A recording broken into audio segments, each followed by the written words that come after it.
हर हर महादेव। आप सभी का स्वागत है मेरे YouTube चैनल धार्मिक कथाओं में। आज मैं आपको अमावस व्रत की कथा सुनाऊंगी। पौराणिक कथा के अनुसार एक राज्य में एक गरीब ब्राह्मण रहता था। पैसों की कमी के कारण उसकी पुत्री का विवाह नहीं हो पा रहा था।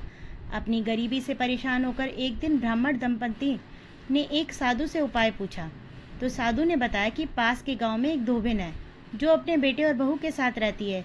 यदि आपकी बेटी उस धोबिन की सेवा करे तो धोबिन खुश होकर उसे अपनी मांग का सिंदूर दे देगी, जिससे कन्या का विवाह तय हो जाएगा।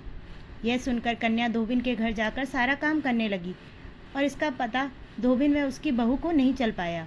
एक दिन धोबिन ने अपनी बहू से पूछा कि तुम इतना सारा काम एक साथ कैसे कर लेती हो। बहू बोली, मुझे लगा कि आप यह सारा काम करती हैं।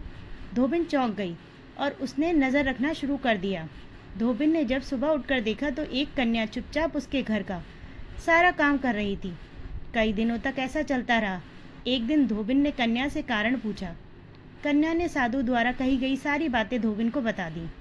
उसकी बात सुनकर धोबिन ने अपनी मांग का सिंदूर उसे दे दिया और उसी समय धोबिन के पति की मृत्यु हो गई, जिसके कारण वह कन्या बहुत दुखी हुई और वह वहाँ से निकलकर एक पीपल के पेड़ के पास पहुंचकर 108 ईंटों के टुकड़े लिए और उन टुकड़ों को 108 बार परिक्रमा करके एक एक बार फेंकने लगी।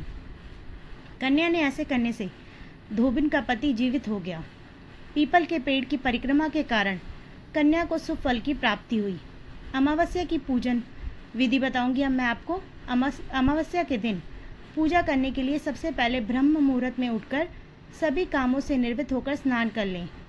इस दिन गंगा स्नान ज़रूर करें। यदि आप नदी में स्नान नहीं कर सकते तो घर में ही पानी में गंगाजल मिलाकर डालकर नहा लें। इसके बाद सूर्यदेव को अर्घ्य दें। इस दिन भगवान शिव और माता पार्वती की पूजा करने से विशेष फल की प्राप्ति होती है।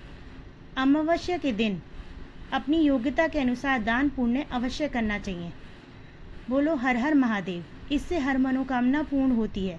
पितरों की शांति के लिए तर्पण श्राद्ध आदि कर सकते हैं। धन्यवाद।